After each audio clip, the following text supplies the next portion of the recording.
Chapter 14. Third Wheel. The following day, Jin stepped off the tram at Isro Station to greet Atla, only to be flanked by an unfamiliar woman approaching him as well.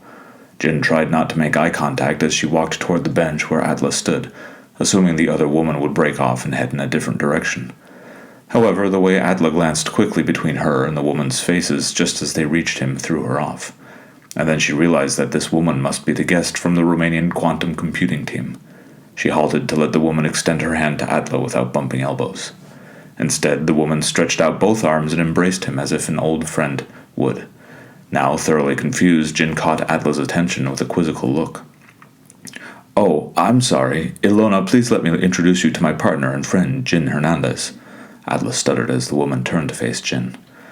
"Ilona Dragan, pleased to finally meet you, Dr. Hernandez." Ilona extended her hand more professionally to greet Jin and shook it firmly. "I've read much of your work and have followed your career since the early days of my education. I must admit that you have been a bit of an idol to me. When Atla told me that he had partnered with you, I couldn't wait to meet you." That was a lot of words at once. Jin returned her handshake. "I'm glad to meet you as well, Miss Dragan. Though, as I assume we may be applying for funding together, and potentially working together in the near future, you'd better call me Jin. Atla didn't tell me that you were so well acquainted, though." "Oh, well," Atla started, but was cut off by Ilona. "Call me Ili, then. Atla and I haven't seen each other in years. In fact, I don't recall having gotten together since university, actually." She glanced at Atla briefly for confirmation. "We shared a few courses at the Technical University in Essen, and a few other things." She looked away when Jin raised her eyebrows. "I think I've overshared, Atla." "That's okay. There's not much that Jin and I don't know about each other now, at any rate." Then, quickly shifting gears, "Let's proceed to the lab and you can show us what you and your team have been working on lately." The three scientists walked together through the interlocking passages of the university toward the materials science wing. Atla led Ili in the front as Jin followed a double pace behind.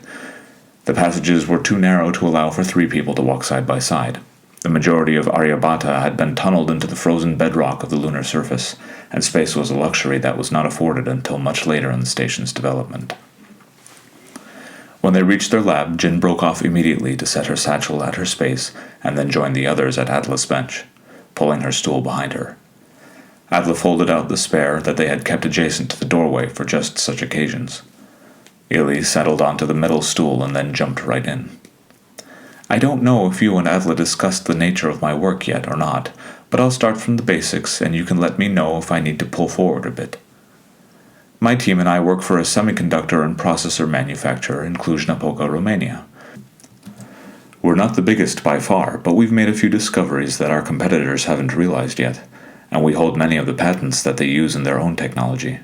You see, we signed a new investor a while back that granted us a much larger operating budget for our research and development branch, and one of the stipulations was to use that money to license a certain graphene protein substrate to experiment with. I'm sure you know the one I mean," she added with a wink. "Well, we have been discussing some new theories that have been bandied about the industry as to the viability of the memory crystals for other applications, though most of those were to do with storage technology. I thought to apply the substrate to our processor concepts, and it seems like it might be a viable candidate to take that technology to the next level, to put it lightly." "What do you mean, the next level?" Atla asked as if he had rehearsed it before. "You've heard of quantum computing?" Ili asked. They both nodded in affirmative. "Quantum computing is only possible with the help of quantum processors, which until now have been few and far between. The levels of power and coolant that are needed to use for continued operation is tremendous, and so is the cost. Before I continue, I think I need to send you both non-disclosure agreements." Ili looked between Atla and Jin questioningly. "Can you give Atla and me a moment to discuss?" Jin nodded toward the lab door gently. "Of course. I'll be there when you two have made a decision." Ili hopped off her stool and stepped lightly through the doorway, sliding it closed firmly in her wake. "Atla, do you realize that we're contracted with the university? The contract forbids us from participating in any for-profit research or projects, especially those that aim to produce a mass-market product." "Yes, of course, I did think of that. I knew what Ili was going to pitch me before she came in, roughly, so I approached Bot about it." "And what did Rio say?" She almost said the old Bot, which was an inside joke between her and Atla, but she held herself back. She said that she was also aware of Ilona's work and had talked with her last week about the potential of working with one of our research teams for further development. Illy had even offered an exclusive contract for testing any new products that were developed in exchange for her team's use of our license for the substrate. Ah, so this has been going on for a while, Jin realized. Apparently, yes. Did she give us an exception for whatever project Ilona is working on? She did, and I think we should accept it. Personal history aside, whatever may come from it could be a major game changer for multiple industries. I agree, though I'll have to trust your judgment regarding Illy. I don't know her, and usually I would do an extensive background check for an arrangement such as this. But if you vouch for her, I'm willing to sign whatever document she needs to move forward. Fantastic. Adler rolled over to the door, not bothering to walk over, and rapped his knuckle on the window a few times.